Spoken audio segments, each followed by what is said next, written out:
Assalamualaikum warahmatullahi wabarakatuh. Selamat pagi. Pada kesempatan kali ini materi PPKN akan membahas tentang partisipasi warga negara dalam mengatasi ancaman terhadap keutuhan Negara Kesatuan Republik Indonesia.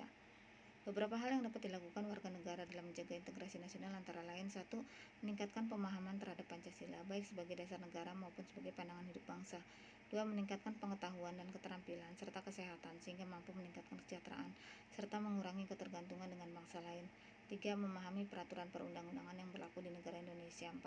Melakukan dan mengikuti berbagai macam bentuk kegiatan kompetisi dalam bidang olahraga serta bidang lainnya baik di tingkat daerah maupun nasional. 5. Mengikuti berbagai macam pertunjukan atau festival seni budaya. 1. Ikut serta dalam usaha pembelaan negara.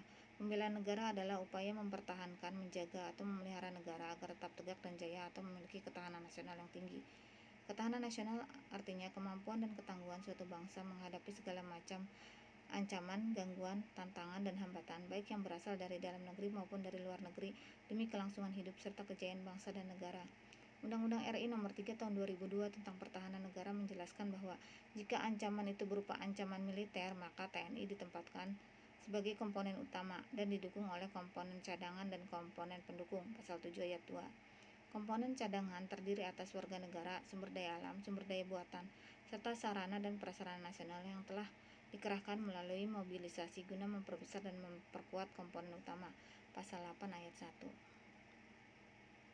Komponen pendukung terdiri atas warga negara, sumber daya alam, sumber daya buatan, serta sarana dan prasarana nasional secara langsung atau tidak langsung meningkatkan kekuatan dan kemampuan komponen utama dan komponen cadangan. Pasal 8 ayat 2. Sedangkan jika ancaman itu berupa ancaman non-militer, maka lembaga pemerintahan di luar bidang pertahanan sebagai unsur utama sesuai dengan bentuk dan sifat ancaman yang dihadapi dengan didukung oleh unsur-unsur lain dari kekuatan bangsa.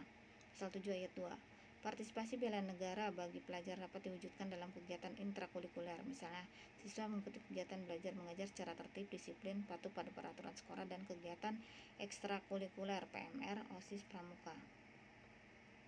Fungsi Pancasila dalam integrasi nasional. Sila pertama mewajibkan kita untuk mengakui dan memuliakan Tuhan sebagai pencipta baik dalam hati maupun perbuatan. Sila kedua mewajibkan kita untuk mengakui dan memperlakukan setiap orang sebagai sesama manusia yang memiliki martabat mulia dan hak serta kewajiban asasi. Sila ketiga mewajibkan kita untuk mencintai tanah air, bangsa, dan negara Indonesia.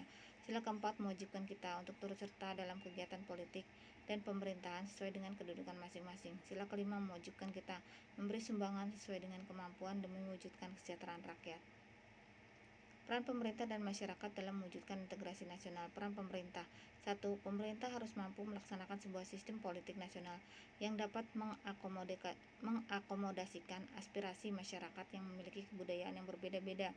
2. Kemampuan desentralisasi pemerintah yang diwujudkan dalam agenda otonomi daerah. 3. Keterbukaan dan demokratisasi yang bertumpu pada kesamaan hak dan kewajiban warga negara. Peran masyarakat. 1. Meminimalkan perbedaan dan berpijak pada kesamaan-kesamaan yang dimiliki oleh setiap budaya daerah. 2.